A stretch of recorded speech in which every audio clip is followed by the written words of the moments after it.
मनोहर हिंदी कहानियां पर आप सभी का हार्दिक स्वागत है। आज की कहानी। लंच टाइम लगभग खत्म होने वाला था, लेकिन धरा के लंच बॉक्स में खाना वैसे ही पड़ा हुआ था जैसे लंच टाइम शुरू होते वक्त था, और वो अपने ख्यालों में खोई हुई थी। बार बार उसे अपने चाचा चाची के अत्याचार याद आ रहे थे जो उन्होंने उस पर और उसकी माँ सुमित्रा पर किए थे। उसकी माँ से बीमारी में भी घर का सारा काम करवाया जाता था और जली कटी बातें सुनाई जाती थी। चाचा ने अपने पिताजी कन्हैयालाल की बीमारी का फायदा उठाकर उनसे वसीयत पर हस्ताक्षर करवा लिए थे और सारी संपत्ति अपने नाम करवा ली थी। कन्हैयालाल के देहांत के बाद भी यह राज ही रहा। पर एक दुर्घटना में जैसे ही धरा के पिता की मृत्यु हुई, चाचा चमनलाल ने अपना असली रूप दिखाया और यह घोषणा की कि सारी संपत्ति उनके नाम पर है। अगर सुमित्रा और धरा को यहाँ रहना है तो उनके हिसाब से रहना पड़ेगा। सुमित्रा ने मजबूरी में आकर वहीं पर रहने का निर्णय लिया और वहाँ एक नौकरानी जैसी बनकर रह गई। माँ बेटी उस घर में रहकर सारे अत्याचारों को सह भी रहे थे, पर हद तो तब हो गई जब उसके चाचा चमनलाल ने अपने शराबी दोस्त गिरधारी से धरा की शादी करवानी चाहिए। चमनलाल ने गिरधारी से 5 लाख रुपए उधार लिए थे और उस उधार की भरपाई वो अपनी भतीजी धरा की शादी उससे करवा कर करना चाहता था। धरा ने किसी प्रकार अपनी एक सहेली की मां की मदद से एक प्राइवेट स्कूल में नौकरी कर ली और वही स्कूल कैंपस में रहने का इंतजाम कर लिया। इस प्रकार माँ बेटी ने चाचा के घर को छोड़ दिया और धरा ने अपनी जिंदगी पूरी तरह से बर्बाद होने से बचा ली। इस घटना को गुजरे 1 महीने हो चुके थे, लेकिन उसके दिमाग से अपने चाचा की धोखेबाजी भुलाए नहीं भूल रही थी। धरा अभी भी लंच टेबल पर बैठकर यही सब बातें सोच रही थी। धरा, तेरा खाना तो अभी भी है धरा। अचानक से स्नेहा की आवाज से धरा का ध्यान भंग हुआ। स्नेहा भी इसी स्कूल में टीचर है और पिछले 1 महीने में वो और धरा एक दूसरे के अच्छे दोस्त बन गए हैं। स्नेहा धरा की हर पुरानी बात जानती है। पास आकर वो बोली, फिर से उन्हीं बातों के बारे में सोच रही है। अपने चाचा पर केस क्यों नहीं कर देती? तुझे पता है मेरे पास इतने पैसे नहीं है कि मैं केस लड़ सकूं, धरा ने कहा।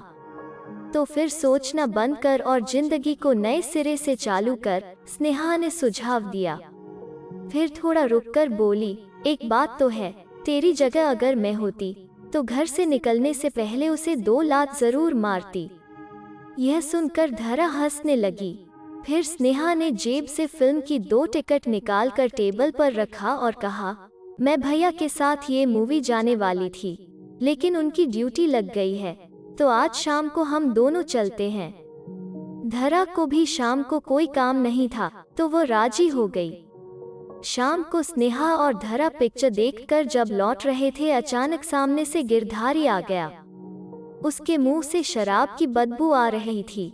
गिरधारी ने धरा को पहचान लिया। उसका रास्ता रोककर बोला, तेरे चाचा ने तो मुझे पैसे वापस नहीं किए और तूने भी शादी करने से मना कर दिया। मेरे पैसे कौन लौटाएगा? गिरधारी को एकदम से देखकर धरा घबरा गई। स्नेहा ने धरा से पूछा, कौन है यह? धरा बोली, यह गिरधारी है जिससे मेरे चाचा मेरी शादी करवाना चाहते थे।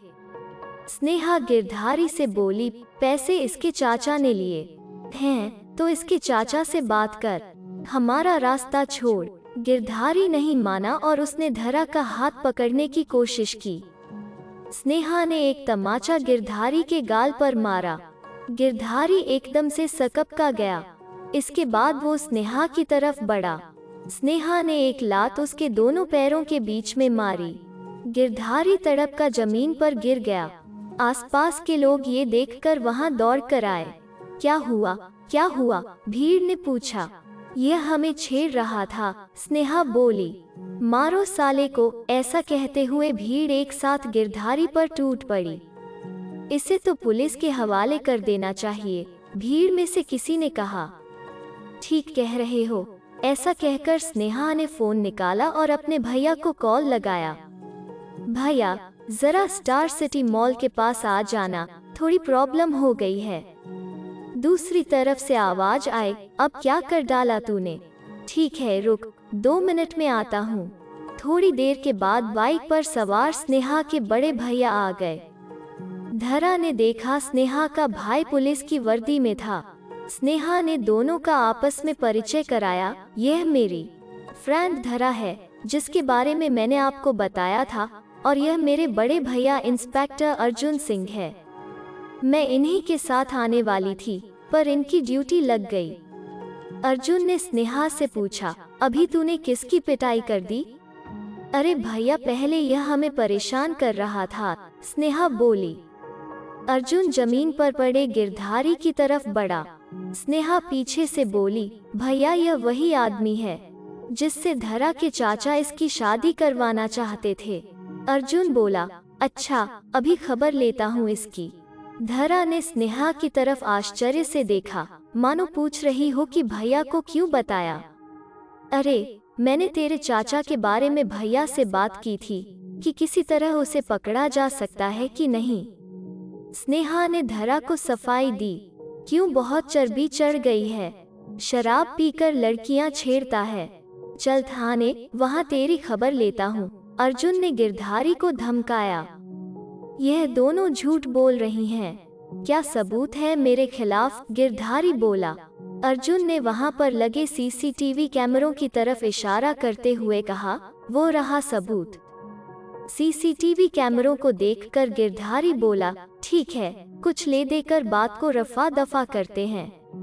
अर्जुन ने गिरधारी लाल के गाल पर एक तमाचा जड़ दिया और चिल्लाकर बोला, पुलिस वाले को घूस देने की बात करता है, 3 साल के लिए अंदर कर दूंगा। थप्पड़ खाकर गिरधारी की सिट्टी पिट्टी गुम हो गई। बोला, मुझे माफ कर दो, गलती हो गई, फिर ऐसा नहीं करूंगा। थाने लेकर तो जाना ही पड़ेगा, अर्जुन बोला। तभी स्नेहा बोली, अगर तुमने हमारा एक काम करोगे तो हम तुम पर कोई केस नहीं करेंगे। कौन सा काम? मैं कोई भी काम करने को तैयार हूँ, बस मुझे थाने मत ले जाओ, गिरधारी बोला। फिर स्नेहा गिरधारी और अर्जुन को कुछ समझाने लगी। दूसरे दिन सुबह सुबह गिरधारी चमनलाल के घर पहुंचा। मेरा पैसा कब लौटा रहे हो चमनलाल? गिरधारी ने पूछा। लौटा दूंगा, मैं कहीं भागा नहीं जा रहा हूँ, चमनलाल ने लापरवाही से जवाब दिया। नहीं चमनलाल, मेरा पैसा मुझे अभी तुरंत चाहिए, वरना मैं पुलिस के पास जाऊंगा, गिरधारी ने धमकाया। मैं इतनी जल्दी तुम्हारा पैसा नहीं लौटा सकता, मेरे पास इतने पैसे नहीं है, चमनलाल ने अपनी मजबूरी दिखाई।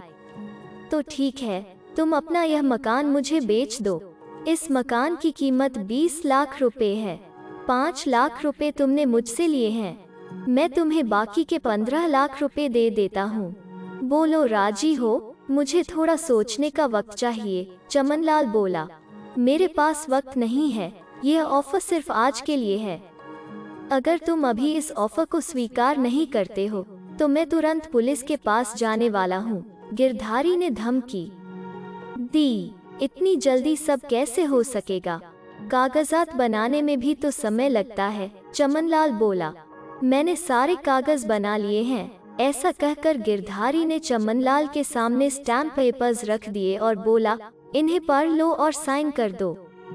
इतनी जल्दी क्यों मचा रहे हो गिरधारी, थोड़ा समय तो दो। मेरे पास समय नहीं है। चमनलाल को गिरधारी पर शक होने लगा और उसने कागजात पढ़ने शुरू किए। उसने देखा मकान की कीमत 20 लाख की जगह सिर्फ 5 लाख लगाई गई थी। चमनलाल भड़ककर बोला, अच्छा तो तुम मुझे बेवकूफ बनाने चले थे। 20 लाख का मकान 5 लाख में खरीदना चाहते हो, लेकिन तुम मुझे जानते नहीं हो। यह खेल मेरे साथ नहीं चल सकता। इस तरह का खेल मैंने अपने बाप के साथ खेला था और उसने अपनी सारी जायदाद मेरे नाम कर दी थी। मैं कोई ऐरा गैरा बेवकूफ नहीं हूँ, मैं इस कागज पर दस्तखत नहीं करूँगा। चमनलाल का कहना खत्म हुआ ही था कि अर्जुन, स्नेहा और धरा वहां पहुंच गए। अर्जुन बोला, मैं आपको धोखाधड़ी के इल्जाम में गिरफ्तार करता हूँ। कौन सी धोखाधड़ी? कैसी धोखाधड़ी? चमनलाल हड़बड़ाकर बोला। आपने अभी अभी स्वीकार किया है कि आपने अपने पिताजी से धोखे से वसीयत पर साइन करवाया था। इसका क्या सबूत है तुम्हारे पास? चमनलाल बोला। गिरधारी ने अपनी जेब में हाथ डालकर एक छोटा सा टेप रिकॉर्डर निकाला और बोला, सबूत इसमें है। तुमने जोश में आकर जो कहा वो रिकॉर्ड हो गया है। अब चमनलाल गिड़गिड़ाने लगा, बेटी धरा, मुझे माफ कर दो। धरा बोली, आपने कभी मेरी माँ पर दया नहीं दिखाई, आप पर भी कोई दया नहीं दिखाई जाएगी। और फिर अर्जुन चमनलाल को गिरफ्तार करके वहाँ से ले गया। धरा ने स्नेहा से पूछा, इसके बाद क्या होगा? स्नेहा मुस्कुराई, कुछ नहीं होगा। तुम्हारे चाचा जेल जाने के डर से प्रॉपर्टी का हिस्सा तुम्हारी माँ के नाम पर कर देंगे, पर मुझे यहाँ इन लोगों के साथ नहीं रहना है। धरा बोली, तो तुम अपना हिस्सा गिरधारी को बेच दो, स्नेहा ने सुझाव दिया। हाँ, मैं तुम्हारा हिस्सा खरीदने को तैयार हूँ। चमनलाल का हिस्सा मैं उससे सस्ते में ले लूंगा, गिरधारी बोला। गिरधारी को पैसे कमाने का एक अच्छा मौका दिख रहा था।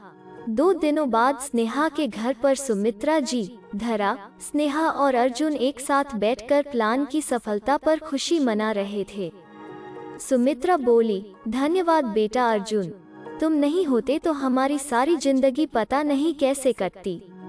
अर्जुन बोला, अरे धन्यवाद तो लता को बोलिए, यह पूरा आइडिया उसी का था। धरा ने पूछा, ये लता कौन है?